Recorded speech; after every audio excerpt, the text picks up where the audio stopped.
So, this just recently happened. The Free Palestine crowd have crossed the line. Now we have this Free Palestine person from Chicago killed two or unalive. I can't see that word dead in here. Somehow it's YouTube's blocking me to say those words. The R word, the N word. Anyway, so this guy, Elias Rodriguez, that doesn't sound like a Palestinian or Arab, right? No, it does not. Because this person is a free Palestine and has a really hatred towards Jews, anti-Semitic, what they call it. Yeah, this is all the rhetoric from the left. It came, it happens. Rhetoric from the left, like I think there was a streamer named Hassan Piker that keep pushing to, somehow evil Jews need to be, unalive indirectly, saying indirectly. Okay, you can judge for yourself. You can watch the videos. Spewing hate, like James Comey putting out things for 8647 or something like that. Code talk for unalive people, certain individual. So this guy's got caught, Elias Rodriguez, and might face death penalty. So, yeah. So the interim U.S. Attorney for the District of Washington might just happen. He might get the death penalty because the United Judge States Attorney, Pirro does not play welcome. around. Our community today is reeling as a result of one person's actions. Two families now are left to grieve for dreams that will never be realized. Yeah. And as I speak right now, there is an individual who is being presented in court and charged with various crimes. 31-year-old Elias Rodriguez of Chicago, Illinois, is now charged by complaint after his initial appearance before U.S. Magistrate Judge Matthew Sharbaugh with the following: murder in the first degree for the murder of 30-year-old Aaron Bushnell, a foreign official and official guest of the United States. Yep. Mr. Bushnell was here on official business for the State of Israel. The defendant Rodriguez is also charged with 2 counts of murder in the first degree for both Aaron Bushnell along with 26-year-old Sarah Lynn Milgram of Kansas. Young.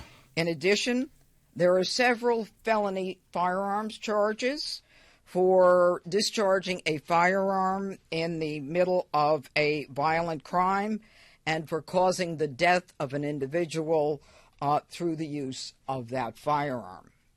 Wow. Now, this investigation is continuing, and as you can see, we have most of the stakeholders here today who will be given an opportunity to speak with you. But what I want to be clear about today, since this is the first time you're hearing from me, is that this is a horrific crime. Yeah.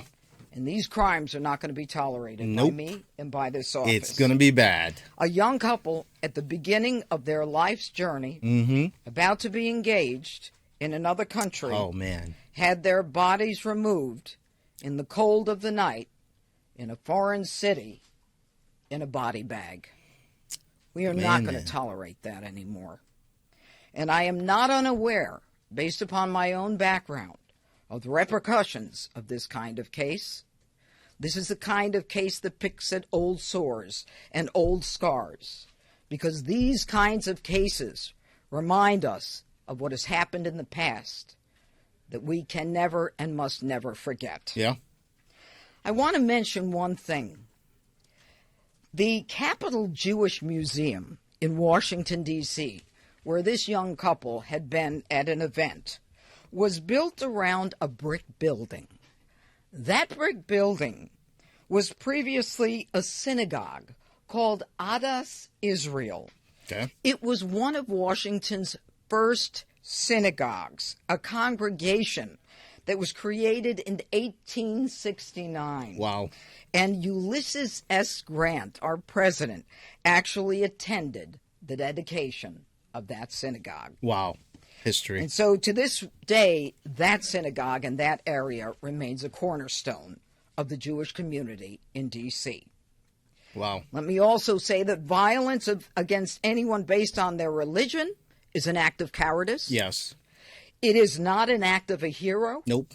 To them, might be. It is the kind of case that we will vigorously pursue. Anti-Semitism will not be tolerated, especially in the nation's capital. And we're going to continue to investigate this as a hate crime and a crime of terrorism. Good. And we will add additional charges as the evidence warrants. Yeah. So this charging today is the initial charge. Remember, we're less than 24 hours from the crime itself. And we are working furiously and diligently with our partners behind me. We've got massive amounts of evidence that we are vetting, we are verifying, and we are reviewing. This is the start and not the beginning. And finally, let me say this. President Donald Trump appointed me to this position. Yeah. This is the nation's capital. Yeah, she's going to come down. We should all be proud of this capital. And the president wants D.C. safe. And I and the partners behind me are going to do everything we can to make people proud of this city. Yeah. Whether they're from this city, from the country, or from other parts of the world. Yeah. Thank you. Now I'm going to call on Mayor Muriel Bowser. Yeah. So what's going to happen? I don't know. What should happen? Don't know. I don't know. Here's what I'm with this. The outcome. They're gonna have to figure out what was this guy influenced through. People that he associated with. Did someone made him do this? Or is he part of the Hamas? I can guarantee you that too. That the opposition, like Hamas and anti-Jews and anti-Israel, they're probably celebrating right now. That's how evil they are. They're probably celebrating, and those kids that are like in college right now, they're calling for the death of all the Jews and all of that. You guys better, back off a little bit on those rhetoric, because hammer is going to come down. Hammer is going to come down, and it will be swift. I can guarantee you that. And those people like Hassan Piker, pushing all this rhetoric and hatred towards, certain individuals. Yeah. Watch them probably cover their trails and things that they have to say, because if you calling for someone's to be hurt or for harm or even death or anything like that, that's not going to be covered under the First Amendment. That's not your freedom of speech. That's not. I don't think these people understand, and the grave, how big this is and how bad this is. That's what happens. So, but in this event, Judge Pirro, she don't play around. She's going to push for the maximum. Death penalty. They're talking about death penalty. There's nothing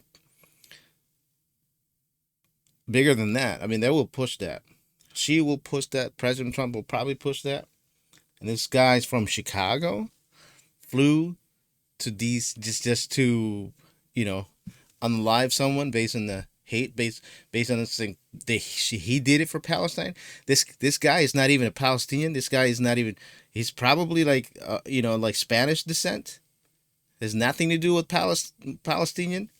It's because he's brainwashed by the left, brainwashed by the media, brainwashed with his other people in college, Find out where this guy, I don't know where he went to college to, but in Chicago, that's, I have you know, family in Chicago that's somewhere they're saying the same thing. I mean, I'm not saying they're the same people, but I'm saying that, you see them, they have like bumper stickers, they have, they carrying, cafe, whatever, for Palestine. They went to, rally in Chicago, their family. But Chicago is there's a lot of people here that bought into that Israel is the bad guys here, the bad guy, and this between the Palestinian and Israel war. It's a war, man. All right, so that's it for now. I'll keep an eye on this and update you guys. But that's it for now.